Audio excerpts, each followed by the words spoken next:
Hey, Ben Sissel here with SVRA, coming to you standing on the yard of bricks at Indianapolis Motor Speedway with the race report from the Brickyard Vintage Racing Invitational 2016.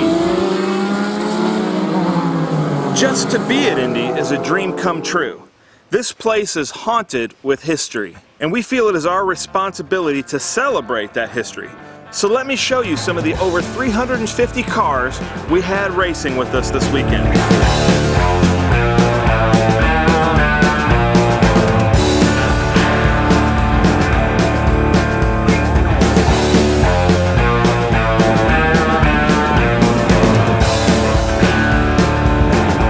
It wasn't just about the cars, we also had some of the biggest names and personalities in racing.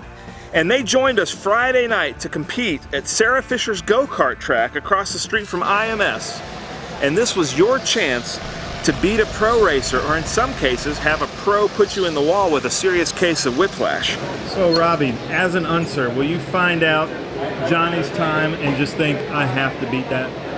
Well, I'll try, but he owns one of these frickin' places, so it isn't gonna be easy. Well, I'd feel better if I had a cheater cart.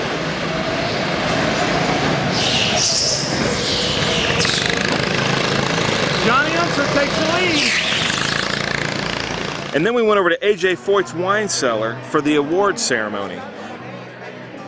And there were so many things this weekend for our spectators to do. First of all, you could test out a new Jaguar in the Jaguar Autocross in the parking lot next to the museum. Land Rover Range Rover had an off-road course where you could try out a brand new Land Rover or Range Rover, and the off-road course on the other side of the paddock.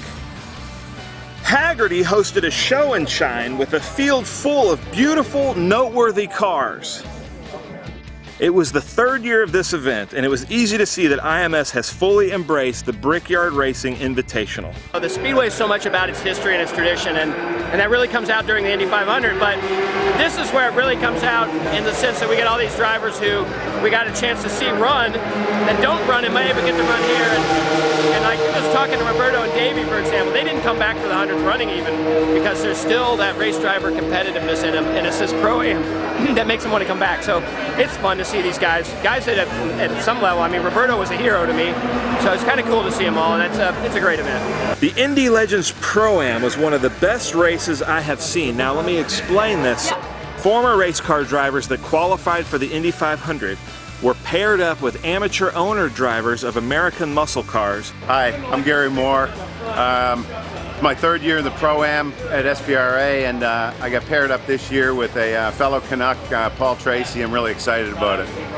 Yeah, I'm excited. We were good in practice, and Gary was third in his practice, and we just had all the pros, and we were second to Max. So, you know, I'm still getting used to the car, and we'll make some more adjustments, and I think we'll be pretty good.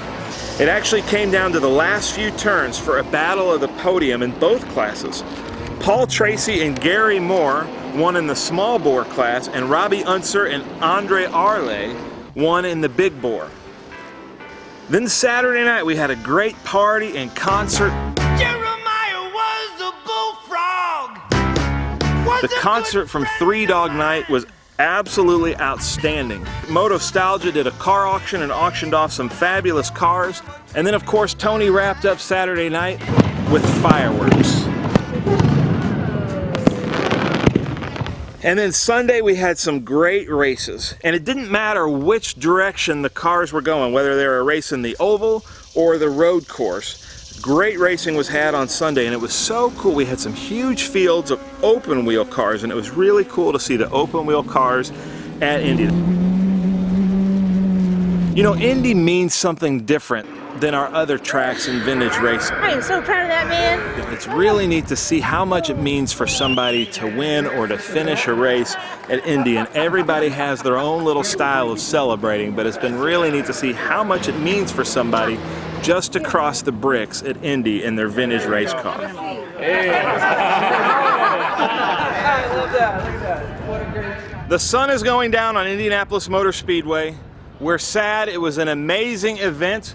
Can't wait for next year. Next year is a 2-week event. First weekend being the open wheel cars and a celebration of open wheel cars. And then the next weekend is kind of the Brickyard Racing Invitational as we know it. So this is Ben Sissel signing off from the Yard of Bricks from the Indianapolis Motor Speedway. Cannot wait for next year. But now we're off to Mid-Ohio. See you there.